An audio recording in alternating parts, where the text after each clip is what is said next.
श्री शिवाय नमस्तुभ्यम। हर हर महादेव। 21 अप्रैल से बिहार राज्य के मधेपुरा में सिंहेश्वर से महापुराण कथा आज 27 अप्रैल को पूर्ण हो गई है। आज की कथा उपाय और रोचक जानकारी और तथ्यों से भरपूर थी। आज एक ऐसा पता है जिसमें बच्ची का योनि द्वार नहीं बना था, कैसे उसे शिव कृपा प्राप्त हुई, उसे जानने के लिए वीडियो को पूरा श्रवण करें, सुने। आज 7वें दिन की शिव महापुराण कथा में गुरुजी ने कुल 11 उपाय पत्रोक्त जानकारियाँ दी हैं। सभी की जानकारी आपको इसी वीडियो के माध्यम से मिलने वाली है। किसी कारणवश अगर आप आज की कथा नहीं सुन पाए तो पूरी कथा का रस आपको इस छोटे से वीडियो के माध्यम से मिलने वाला है। तो बढ़ते हैं आज की कथा की पहली जानकारी की ओर। संसार में आने के बाद आपको इन 3 पर ध्यान देना बहुत ही आवश्यक है। पहला है अपने कर्म पर, दूसरा अपनी वाणी पर और तीसरा अपने व्यवहार पर। गुरुजी ने कहा, जब हम काशी से महापुराण कथा कहने गए थे तब हम एक बार मंदिर गए थे। हम ओमकालेश्वर से महापुराण कथा कहने गए, सिर्फ एक बार मंदिर गए। हम ओमकालेश्वर सिंहेश्वर से महापुराण कथा कहने गए, हम सिर्फ एक बार ही मंदिर गए, तो क्या बार बार मंदिर नहीं जा सकते? पर हमारा प्रोटोकॉल के कारण से भक्तों को असुविधा होती है तो हम एक बार ही जाते हैं। गुरुजी ने कहा, पहले के समय में जब शादियां होती थी तो एक बार चाय की प्लेट रखने लड़की आती थी और लड़का तभी पसंद कर लेता था। आज तक 50 सालों से शादी टिकी हुई है। आज के समय में कई महीनों तक चैटिंग होती है, कई बार मिलते हैं, बातचीतें होती रहती हैं और 6 महीने की भी शादी नहीं टिकती और डिवोर्स का केस चालू हो जाता है। बढ़ते हैं अगली तीसरी जानकारी को। जीवन में बहुत डिप्रेशन चल रहा है, टेंशन चल रहा है तो जीवन समाप्त करने की मत सोचना। सीधे अपने पिता के घर सीहोर कुबरेश्वर धाम आना और अपने दिल की बात कहते हुए प्रणाम करो और कंकर जब तुम्हें स्पर्श करेंगे किसी भी टेंशन होगी, कितनी भी टेंशन होगी, डिप्रेशन होगा, वो दूर हो जाएगी। बढ़ते हैं अगली जानकारी की ओर। आजकल लोग कुबरेश्वर धाम में आकर कंकरों का घर बना रहे हैं, पत्थरों का घर बना रहे हैं। गुरुजी ने कहा, कंकर शंकर की धरा में आपको घर बनाने की ज़रूरत नहीं है। सिर्फ आप कंकर शंकर का पूजन कीजिए, कर्म कीजिए।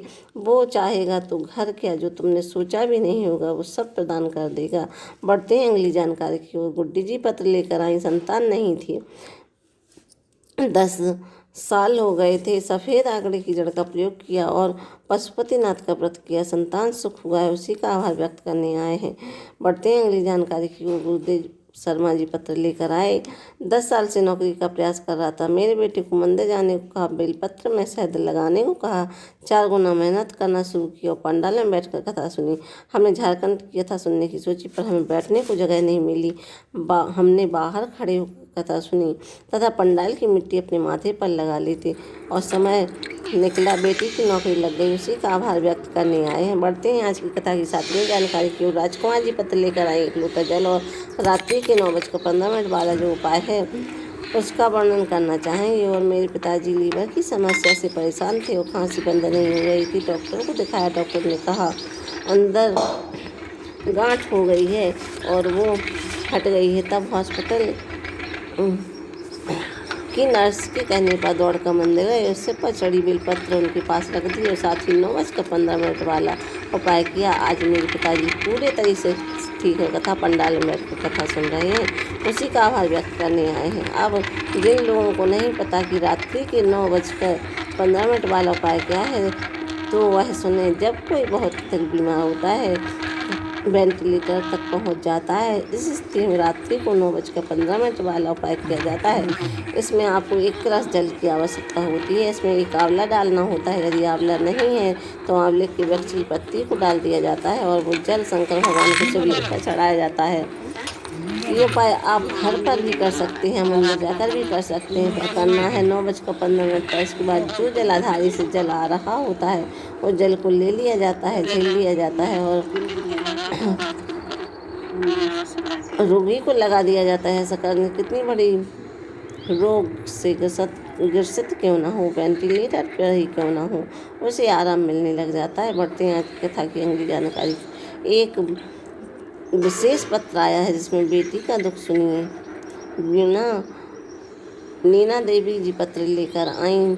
मेरी पोती मेरी जिसकी उम्र 4 वर्ष है, जिसका योनि द्वार जन्म से ही नहीं था, डॉक्टर को दिखाया। डॉक्टर ने बहुत सा खर्चा बताया और अलग से दवाइयाँ देकर ऑपरेशन से योनि द्वार बनाएंगे ऐसा कहा। समाज के लोग हंस रहे थे। किसी ने कहा लोग हंस रहे हैं तो हंसने दो, मैंने सुना है कथा पंडाल में बैठकर कथा सुनने से बाबा सुनता जरूर है। हम खगड़िया कथा पंडाल में गए, कथा सुनते। रोज कथा पंडाल की मिट्टी अपनी बच्ची के पूरे शरीर पर लगाते। रोज हम ऐसे ही करते रहे। तो बच्ची ने कहा दादी घर चलो, और जब हम घर आकर हमने पूरे शरीर को चेक किया तो पोती का योनि द्वार बन चुका था। चमत्कार हुआ है, यही उन्होंने अपने पत्र के माध्यम से बताया है। बढ़ते हैं आज की कथा की अगली जानकारी की ओर। मुन्नी देवी जी पत्र लेकर आई।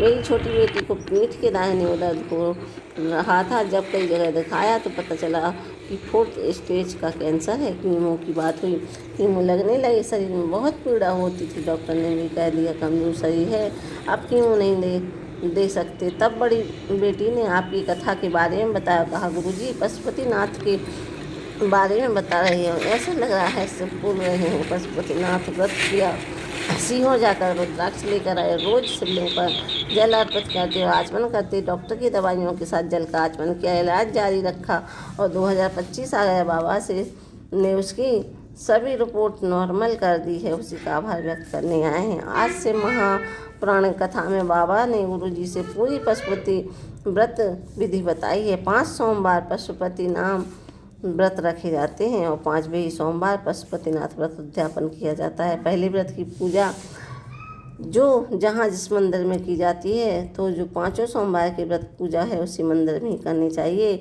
और मंदिर नहीं बदलने होते हैं।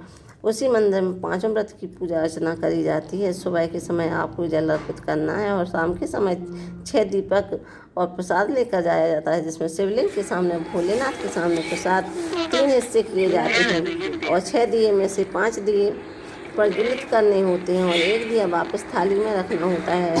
प्रसाद जो आपने 3 हिस्से किए उसमें 1 हिस्सा अपनी थाली में वापस रखना होता है। जब आप घर आते हैं तो घर के मुख्य द्वार पर राइट एंड साइड वो दीपक लगाना होता है। इसके बाद घर के अंदर प्रवेश करना होता है और शाम को जब आप भोजन करते हैं तो सबसे पहले आपको प्रसाद ग्रहण करना होता है जो आप शिव मंदिर से लेकर आए हैं। उसके बाद आप भोजन कर सकते हैं। पशुपतिनाथ व्रत से संबंधित मन में कोई सवाल है तो आप कमेंट के जरिए पूछ सकते हैं।